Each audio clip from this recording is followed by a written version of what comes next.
بسم الله الرحمن الرحیم. خب رسیدیم در این جلسه به داستان دیگری از داستان ستارگان صدر اسلام، از سیمای شاگردان مکتب نبوت، مدرسه نبوت، دانشگاه پیامبر، یاران رسول خدا صلی الله علیه و سلم، حواریان و اولین نسل مخاطب اسلام، اولین کسانی که مخاطب اولیه دین بودن، دین رو دیدن، شنیدن و فهمیدن. امیدواریم خداوند به ما همین توفیق رو بده که بفهمیم در حد توان خودمون عمل بکنیم، ما هم از این خوشبختی بهره مند بشیم. ما هم می‌خوایم به سعادت خوشبختی ابدی برسیم. غیر از این شما دوست ندارید؟ چرا می‌خوایم که از این نور بهره مند بشیم؟ ما امیدواریم که این دقایق رو بتونیم در این نور و رحمت کنار هم باشیم، با هم می‌خونیم. داستان بانوی بزرگوار ام الفضل دختر حارث. ام فضل دختر حارث. ببینیم ایشون کیه. ایشون همسر عباس عموی پیامبر خدا صلی الله علیه و سلم هست و داستانی داره که به خاطر دفاع از پیامبر، در واقع به خاطر دفاع از دین، به ابولهب حمله کرد و اون رو حتی زخمی کرد. ایشون به مدینه هجرت کرد و پیامبر از ایشون سر میزد و از پیامبر خدا صلی الله علیه و سلم روایاتی رو ایشون نقل میکرد. خب بیایم ببینیم واقعا چگونه هست. نگاه کنید، ایشون در واقع ام نجوا هست. عبدالله ابن عباس که فرزندشه. خب ما اگه بخوام الان این اشعار و مواردی که در تاریخ در مورد ایشون نقل میشه خب خیلی طولانی میشه. ام فضل دختر حارث هست، حارث ابن هلالی. امام ذهبی نقل میکنه، میگه زن آزاد، بزرگوار، با ارزش و منزلت هست، همسر عباس عموی پیامبر خدا هست، مادر 6 تا از بزرگوارترین مردان صدر اسلام هست. اسم ایشون در واقع میگه لبابه هست. ام فضل اسمش لبابه هست. ایشون خواهر ام المؤمنین میمونه هست. این خیلی جالبه، یعنی جدا از این که همسر عموی پیامبر هست، خواهر ام المؤمنین میمونه هست و خاله خالد ابن ولید هم میشه. خیلی هم با هم نسبت ها رو داشته باشید، خیلی زیباست. کاش آدم جدول داشت این خطا رو بکشه کنار هم ببینه. خاله خالد ابن ولید هست، خواهر اسما بنت امیس هست که خب اسما بنت امیس هم در چند جلسه قبلی که 2 هفته قبل با داستانشون رو خوندیم. خب امام نووی رحمت الله علیه نقل میکنه، میگه ام فضل از زنان نجیب و بزرگوار صدر اسلام هست. 6 تا پسر میگه برای عباس به دنیا آورد که واقعا مشابه اون میگه در زنان ما اینگونه سراغ نداریم که هر کدوم دارای فضیلت هستن. فضل هست، عبدالله هست، معبد هست، عبیدالله هست، قسم هست، عبدالرحمن هست. قسم مثل عمر، بر وزن عمر. قسم عمر، این قسم هست، عبدالرحمن هست و خب میگه دختری هم آورد که به نام ام حبیب هست. هر کدوم از اینها داستان داره. هر کدوم داستان اینها در جای خودش قابل اهمیته که داستان این بزرگواران رو بعد ما بخونیم، یاد بگیریم، بفهمیم. ایشون هم جزو اولین کسانیه که اسلام رو آورده. درسته که همسر ایشون عباس در همون جزء اولین کسانی که اسلام رو آوردن نیستن، اما خود ایشون بر اساس اون که روایاتی که صحیح هست نقل شده، بررسی تاریخی، جزء اولین کسان در همون ابتدای اسلام رو پذیرفته. میگن ایشون ام فضل بعد از ام المؤمنین خدیجه رضی الله عنها به ایمان آوردن و اسلام رو پذیرفتن و سند و مدرکی که وجود داره عبدالله ابن عباس رضی الله عنه نقل میکنه، میگه کنت انا و امی به مکه، من با مادرم در مکه بودیم، من المستضعفین من نساء و الولدان، که ما از مستضعفانی از مردان و کودکانی بودیم که در اون زمان وجود داشتیم. خب ام فضل یا لبابه که همسر عباس هست، قبل از عباس مسلمان میشه و امام ابن جوزی رحمت الله علیه خیلی زیبا نقل میکنه، میگه که ما در بین صحابیات پیامبر، زنان مسلمان نسل پیامبر، کسی نداریم که اسمش ام الفضل باشه مگر کی همسر عباس.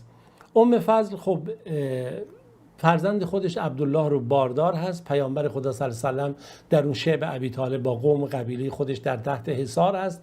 در اون چند سالی که تحت حصار هستن عباس عموش میاد، هنوز عباس خب مسلمان هم نشده، مثل که کنار اون قبیله تحت این حمایت و تحت این فشار و به قول معروف محاصره اقتصادی و محاصره قومی بودن، ولی کنار پیامبر بودن. گویا محمد بیا ببین که ام فضل همسر من هم باردار هستش. در صورت میگه خداوند، پیامبر گفت بله خدا چشم تو رو روشن میکنه که فرزندی به دنیا میاره. که این میگه ام فضل عبدالله رو به دنیا آورد، عبدالله رو آوردن پیش رسول خدا صلی الله علیه و سلم. پیامبر با آب دهان خودش این کام عبدالله رو چیکار کرد؟ شیرین کرد.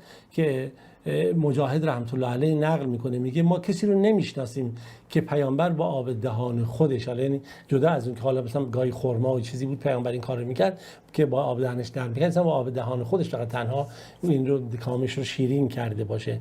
ام فضل جزو زنان قریش بود که هم فصاحت کلام داشت، فصاحت شعر داشت. نقل شده که ایشون برای فرزند خودش عبدالله ابن عباس شعر میخونده، مثلا سکل تو نفسی و سکل تو بکری، همینجور نقل میکنه ان لم تسد فخرا و غیر فخر. خیلی جالب این اشعار، خیلی از موارد خود من حتی نمیتونم این لغت بعد نگاه کنم، به کتاب لغت و شروح شعر نگاه بکنیم. در هر صورت ام فضل مادر کی هست؟ عبدالله ام عباس. عبدالله عباس که حبر امت هست، فقیه عصر پیامبر هست، امام در تفسیر هست. خب نگاه کنید دریای فضیلت هایی که نصیب این جریان میشه که و این مادر شامل حالش میشه و هر کدوم از فرزندان هم جای خودش، که حالا من دیگه این رو نمیخوام این اشعار مواردی که در تاریخ نقل شده اینجا بیارم، فقط یادداشت کرده بودم که موارد رو کنار هم داشته باشیم.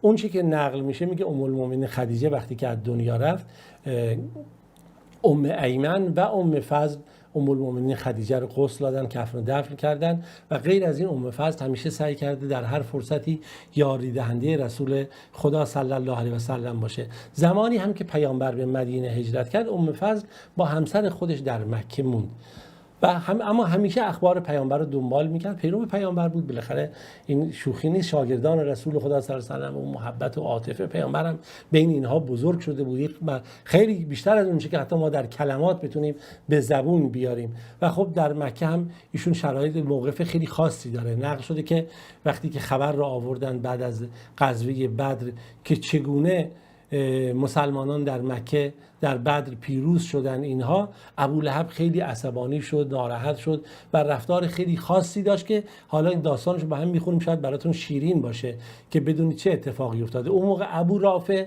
غلام عباس هست، یعنی خدمتکار عباس هست. ماجرا اینجوریه که ابو رافع نقل میکنه، میگه کنت غلاما العباس ابن عبدالمطلب، من اون موقع خدمتکار عباس ابن عبدالمطلب بودم که حالا در جلسه قبل هم ما داستان همسر ایشون رو هم خوندیم که خدمتکار رسول خدا صلی الله علیه و سلم بود. میگه من خدمتکار عباس ابن عبدالمطلب بودم و بالاخره ما همه مسلمان شده بودیم، من مسلمان شدم، ام فضل مسلمان شده بود و اینها.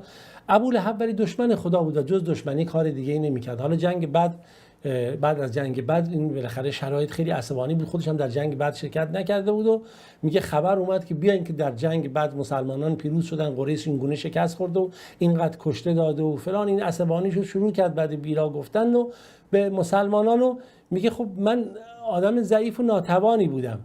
دقت میکنی میگه من آدم ضعیف، خب بالاخره خدمتکار بودیم میگه و کار میکردم، ظرفی میبردم مثلا آبی جابجا میکردم در همون چاه زمزم، اینها خب اینا متولیان چاه زمزم بودن و ام فضل میگه پیش من نشسته بود. ما از خبر پیروزی مسلمانان خیلی خوشحال شدیم. خب حق دارن، مسلمان بودن، پیروزی رو شنیدن، همونجوری که از هر خبری که برای بندگان خواست خدا باشه ما میرسه خوشحال میشیم. ابولهب اومده بود که میگه من قبول نمیکنم اینا پیروز شده باشن فلان اینها. میگه ابو سفیان ابن حارث ابن عبدالمطلب، که این داشته باشید که غیر از اون ابو سفیان ابن حرب هست، این اومد گفتش که چه خبر، بهش گفتش که مثلا چه خبر شده پسر برادر من، اینم پسرعموی پیامبره، بگویم داستان چیه، به خبر چیه؟ گفت اینه که بالاخره ما در اونجا جنگیدیم در اون جنگ، اما بالاخره ما شکست زیادی خوردیم. ما دیدیم که با مردانی جاری می جنگیم که شونه به شونه با ما مقابله میکنن و ما مردانی رو دیدیم که بر اسبانی سوارن که اینها در بین آسمان و زمین دارن حرکت میکنن. میگه من فقلت گفتم تلک الملائکه، اونا فرشته ها بودن.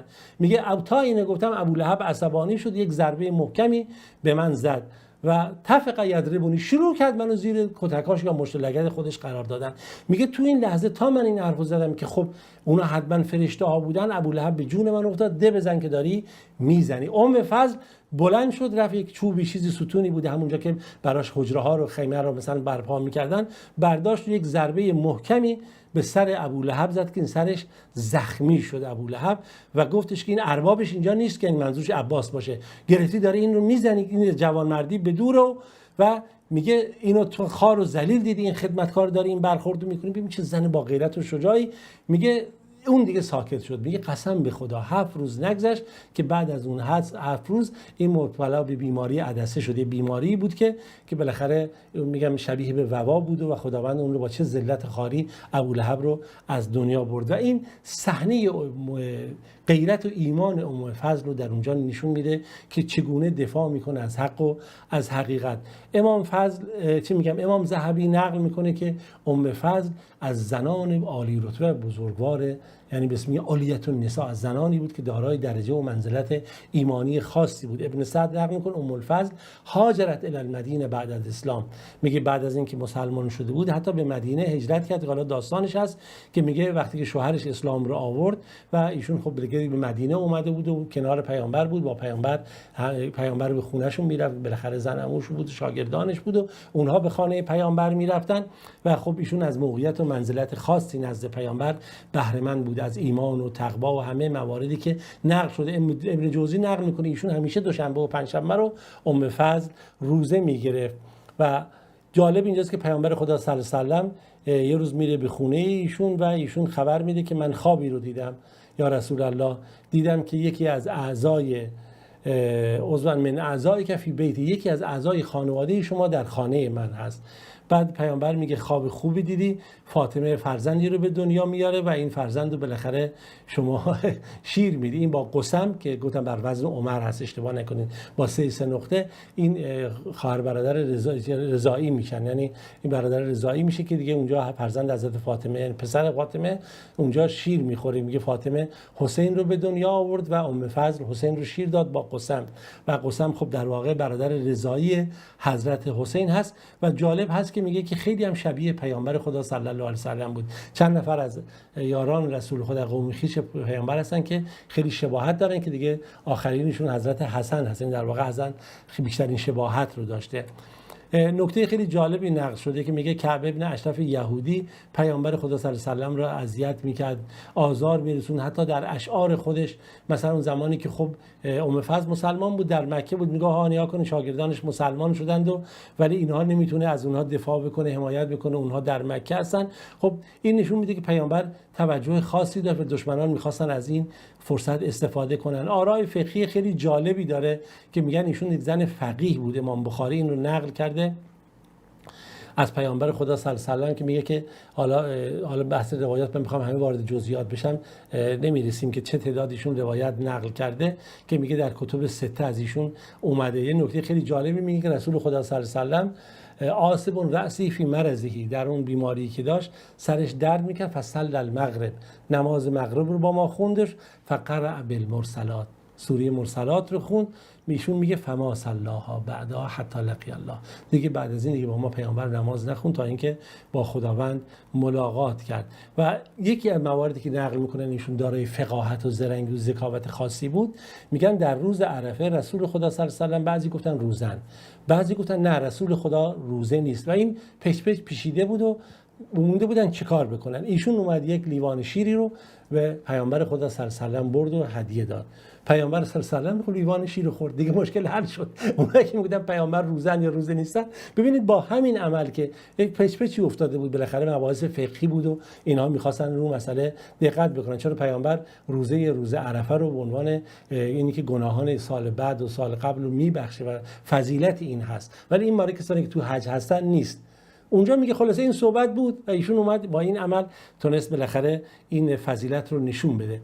خب همه شما بزرگواران رو به خدای بزرگ میسپارم. امیدوارم که خداوند خیر و برکت رو نصیب ما بکنه. اون چیزی که خب در تاریخشون آوردن که ایشون در خلافت حضرت عثمان بالاخره از دنیا رفت و حضرت عثمان هم برایشون نماز جنازه رو خوند. میخوایم که خداوند این خیر و رحمت رو نصیب همه ما بکنه. تا روز دیگه و جلسه دیگه در پناه خدای متعال باشید. خدایا رو نگهدارتون باشه.